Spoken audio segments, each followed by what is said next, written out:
Shalom y bienvenidos a Vía Hafta Yisrael, una frase hebrea que significa amarás a Israel. Esperamos que se queden con nosotros, ya que nuestro maestro, el Dr. Baruch, nos compartirá una enseñanza expositiva de la Biblia. El Dr. Baruch es profesor titular del Instituto Sera Abraham, con sede en Israel. Aunque todos los cursos en el instituto se imparten en hebreo, el Dr. Baruch se complace en compartir esta enseñanza en inglés con doblaje al español. Para más información, visítenos en amarasaisrael.org o descargue nuestra aplicación móvil Mi Estudio Bíblico. Aquí está Baruch y la lección de hoy.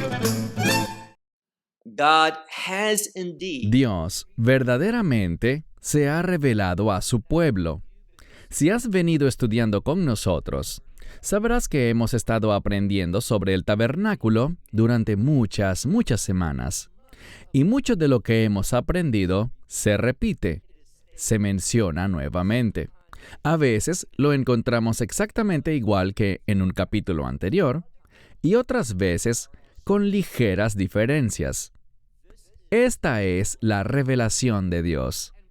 Y vemos que hay un énfasis en un cambio. Desde cómo los patriarcas adoraban, cómo los hijos de Israel adoraban anteriormente, hacia una nueva forma de adoración, la adoración en el tabernáculo.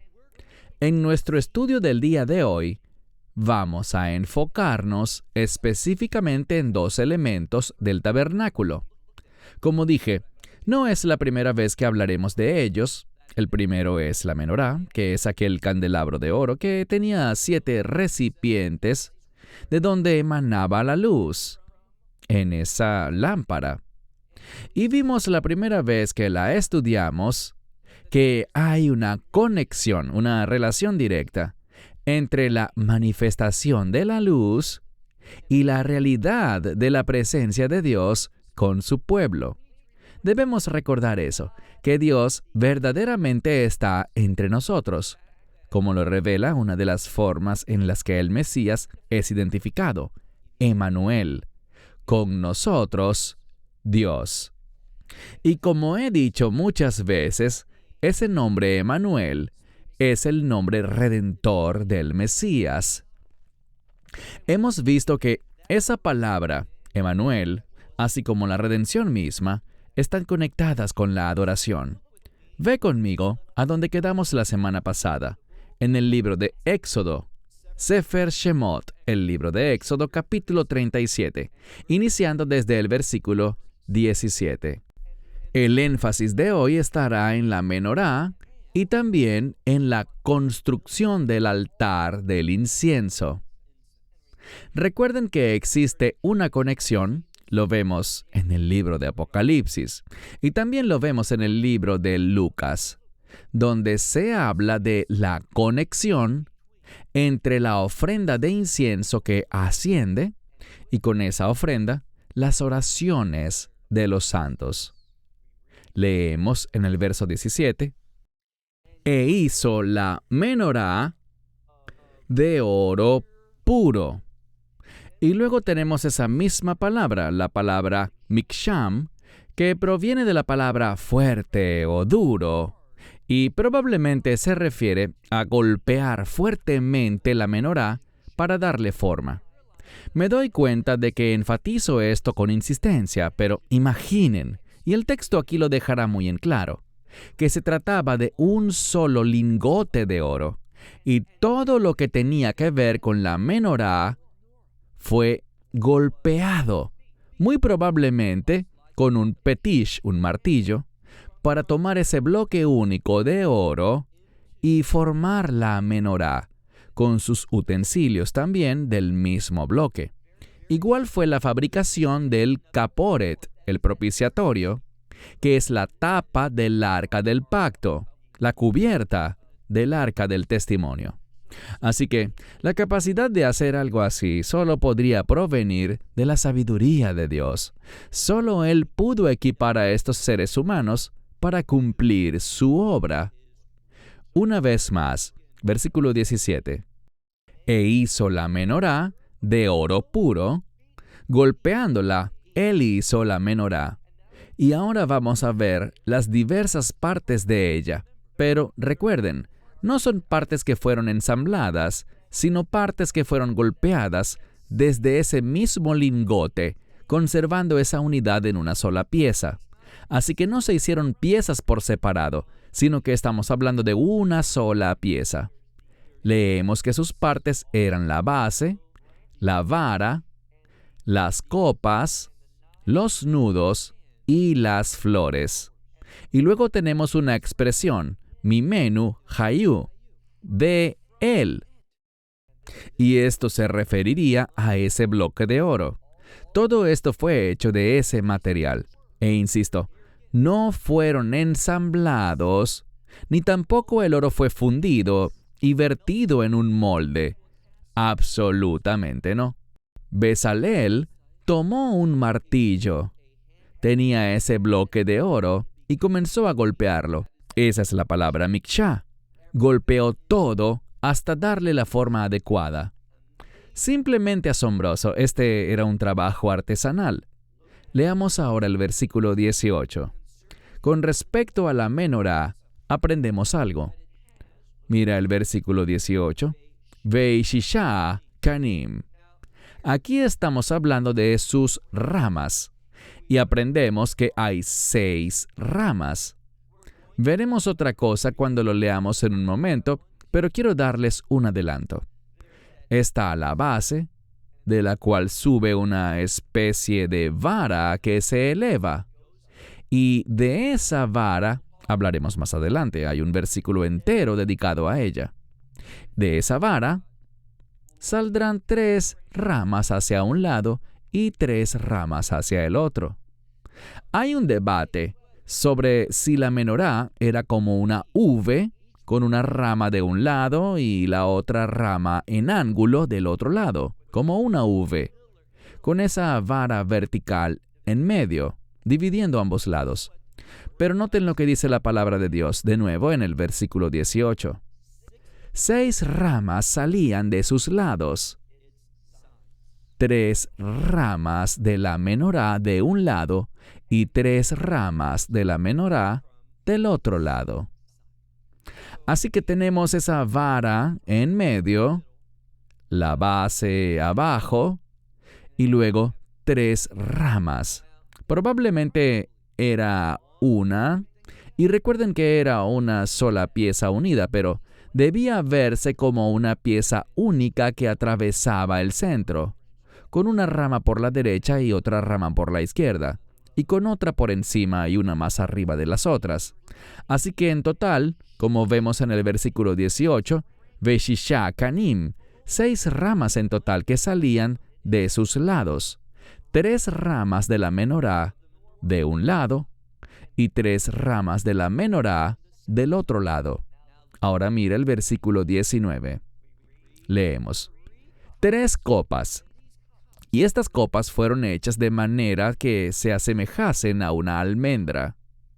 Así que, una vez más, leemos. 3 copas. Cada rama tenía 3 copas. Estas copas fueron golpeadas para parecerse a una almendra en cada rama. Así que cada una de estas 6 ramas tenía 3 copas que parecían almendras. También tenían, sigue leyendo, también tenían un nudo, un kaftor, como un botón, y también una peraj, o sea, una flor. 3 copas que fueron hechas para asemejarse a almendras en una rama, y también un nudo y una flor. Por lo tanto, cuando recorremos todo esto, notamos, leámoslo todo junto, 3 copas hechas para asemejarse a una almendra en una rama, un nudo y una flor. Otra vez dice 3 copas semejantes a almendras en una rama con un nudo y una flor. Así vemos, y lo dice nuevamente, así que en total hay 6 ramas que salen de la menorá. Verso 20. El verso 20 ya no se referirá a las 6 ramas, 3 de un lado y 3 del otro, sino sobre la vara central. Y esa vara central tenía características únicas, porque cuando miramos el verso 20 dice, y en la menorá 4 copas, y estas 4 copas de esa rama central, de esa parte del medio, dice que estas 4 copas también fueron hechas para parecerse a almendras. Y también vemos que tenía sus copas y sus flores. Verso 21. Había un nudo debajo de 2 ramas que salían de él. ¿Qué significa eso? Bueno, tenía una rama que iba hacia la derecha, otra hacia la izquierda, y dice que allí en medio había, ¿cuál es la palabra? Había uno de esos nudos. Así que en cada una habría 3 y donde se unían, habría también un nudo. Mira el verso 21. Un nudo debajo de 2 ramas que salían de él. Un nudo debajo de 2 ramas que salían de él, o sea, hechos del mismo material. Un nudo debajo de 2 ramas que salían de él. Y en total, nos dice de nuevo, 6 ramas salían, obviamente 3 a cada lado. 6 ramas salían de él. Verso 22. En el verso 22 nos enfocamos en esos nudos y encontramos que también había estas ramas que salían de él. Todas ellas eran golpeadas y la implicación es forjadas de un solo lingote de oro puro. Así que de nuevo, esta es la tercera vez, es una clara referencia de que todo esto fue hecho de un solo lingote de oro. Y luego en el verso 23 tenemos algo que diríamos en hebreo, Yudzei Dofen, algo que es inusual, algo que es la excepción. Porque del mismo lingote de oro se hicieron utensilios, y estos eran separados. También hizo, noten lo que dice, neroteja. Esto sería, y era parte de la menorá, no adherida, sino hecha del mismo lingote, y era un recipiente para el aceite. Hoy en día en hebreo moderno les llamamos velas, pero eran los lugares donde estaba el aceite y la mecha. Había 7 de estos recipientes porque había 7 ramas en total. La del medio, y luego 3 a cada lado. 3 por 2 son 6, y 6 más 1, 7. Leamos. Y él hizo los recipientes para la luz, 7. Y esto es lo que es inusual. También hizo estas tenazas, y las tenazas probablemente tenían como función manipular las mechas de la menorá con el aceite que se colocaba en ella, y también los apagadores, elementos que servían para apagar el fuego. Y estas cosas también eran de oro puro. Mira el verso 24. Un kícar. Esta es una medida de oro.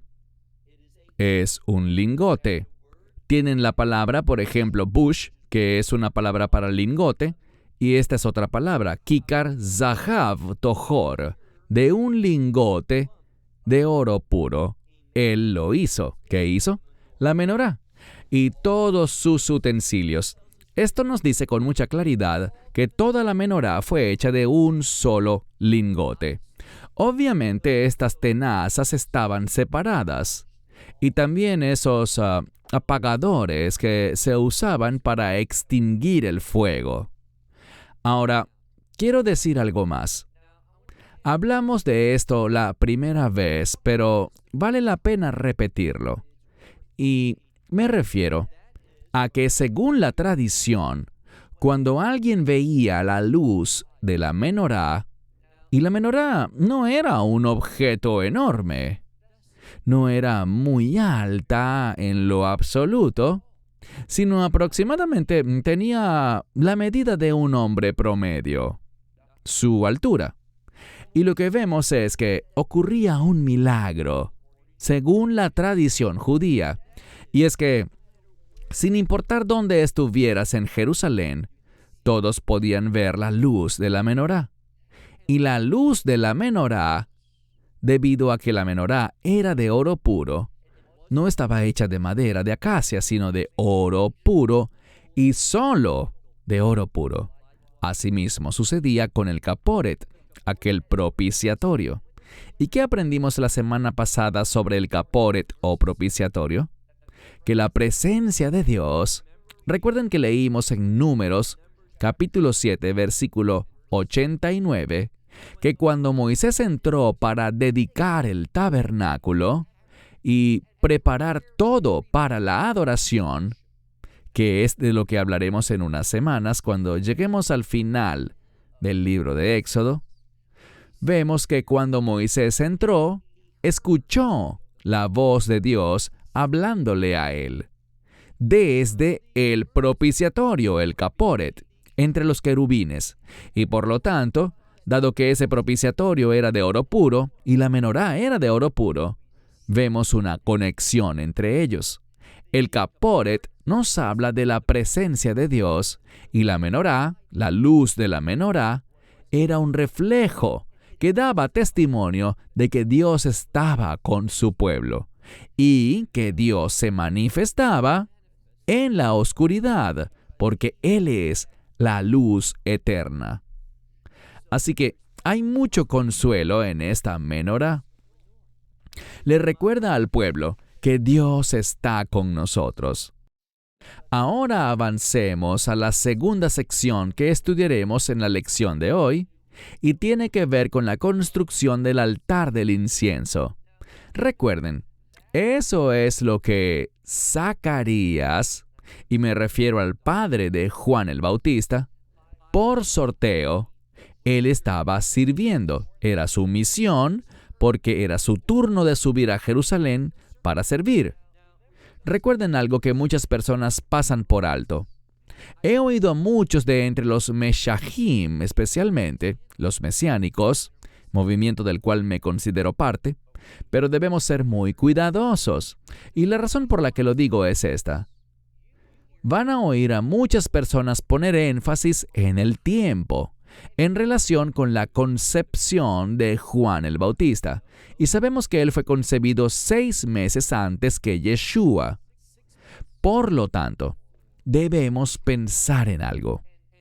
Si podemos saber cuándo fue concebido Juan, entonces podemos saber cuándo fue concebido Yeshua. Y hay personas, y permítanme compartirles que esos individuos enseñan esto, porque han oído a otros decirlo en lugar de investigarlo. ¿Y cómo puedo estar tan seguro de eso? Muy sencillo.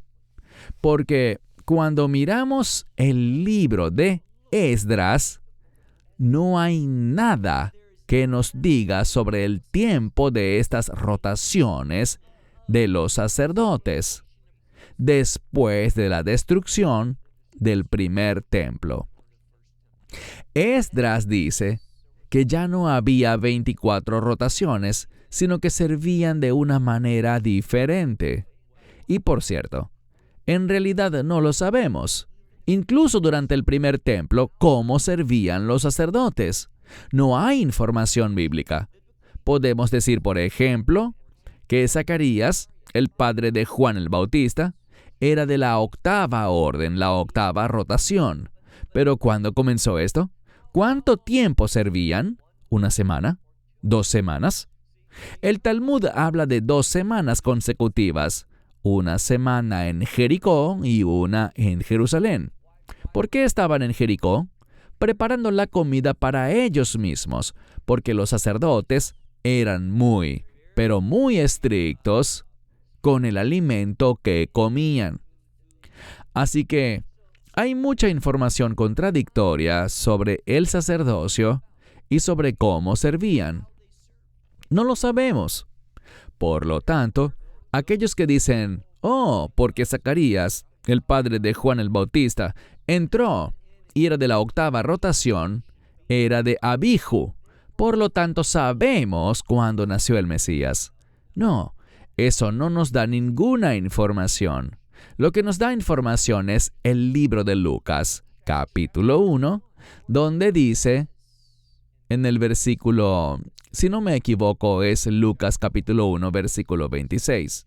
Si buscamos allí, tomemos unos minutos para verificarlo. Lucas capítulo 1, y creo que es el versículo 26, donde dice, seamos muy específicos, Vejodesh ha-shishi, en el sexto mes, el ángel Gabriel fue enviado por Dios a una ciudad en Galilea, cuyo nombre era Nazrat o Nazaret.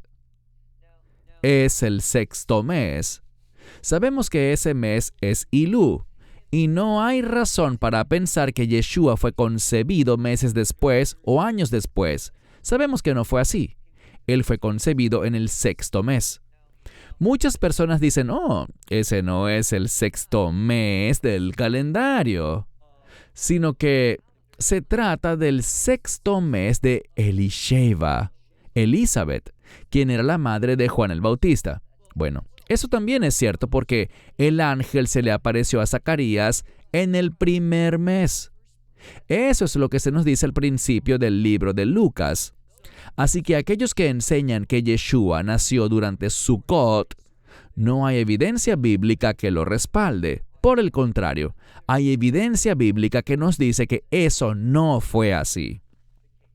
Y todo tiene que ver con algo tan maravilloso, y es que mientras Zacarías, el padre de Juan el Bautista, estaba sirviendo en el templo, en ese lugar santo, no era el lugar santísimo, no el Kodesh Kodeshim, sino el lugar santo, y estaba ocupándose del altar del incienso, lo levantaba, lo quemaba y el humo subía. Esto acompañaba las oraciones de los santos. Y fue en ese tiempo que Dios vio apropiado, en su providencia, revelar al precursor del Mesías, Yohanan ha-Matbil, Juan el Bautista. Bien, concluyamos. Vayamos a la segunda sección, comenzando con el versículo 25. Y él hizo el altar del incienso, y de nuevo fue hecho de madera de acacia. Recuerden, la menorá no lo era, ni tampoco el caporet, el propiciatorio, pero muchos otros utensilios sí lo eran. Y él hizo el altar del incienso, dice aquí, de madera de acacia, y su longitud era de 1 codo, y su ancho era de 1 codo, y luego nos dice revoá, eso significa 1 cuadrado, y su altura era de 2 codos. Y de él, dice, que fueron hechos sus cuernos. Así que estos serían los cuernos de la ofrenda de incienso. Versículo 26. Aunque era de madera de acacia, encontramos, como suele ser el caso, mira el verso 26, y lo cubrió con oro puro. En su parte superior, esta es una palabra dag, que significa techo, y lo traduciríamos como su parte superior. También sus paredes, alrededor, y también sus cuernos, así que todo estaba cubierto con oro. Él hizo para él, noten qué más, un zer. Esto es una guirnalda. Hemos hablado del término cornisa o algo parecido a un moldeado de corona. Él hizo una guirnalda de oro alrededor. Verso 27. Una vez más, como pasa con tantos otros de los muebles, encontramos en el versículo 27, 2 anillos de oro hizo para él desde debajo de la guirnalda, de ese moldeado tipo corona, sobre los 2 lados. Sobre los 2 lados había, y esta es una palabra diferente para lado, habla sobre dónde estaban los anillos, y los anillos se convirtieron en una especie de alojamientos para las varas, los vadim, con el fin de, y todos sabemos para qué eran estas varas, letzet oto behem, para que con estas varas se levantara, se cargara o se transportara. Verso 29. E hizo estas varas también de madera de acacia, una vez más, cubiertas de oro. Y luego es interesante porque llegamos a nuestro último versículo. Hemos hablado sobre la menorá. Obviamente, la luz provenía del Shemen Zait. Eso es aceite de oliva. Y luego tenemos el altar del incienso y los diversos inciensos, uno especial. No un incienso cualquiera, sino uno específico que Dios exigió, y era el que se ofrecía. Luego concluimos este capítulo 37 con un último aspecto de la adoración en el tabernáculo, y tiene que ver con el aceite santo de la unción. Y hay una relación porque la menorá representa la presencia de Dios.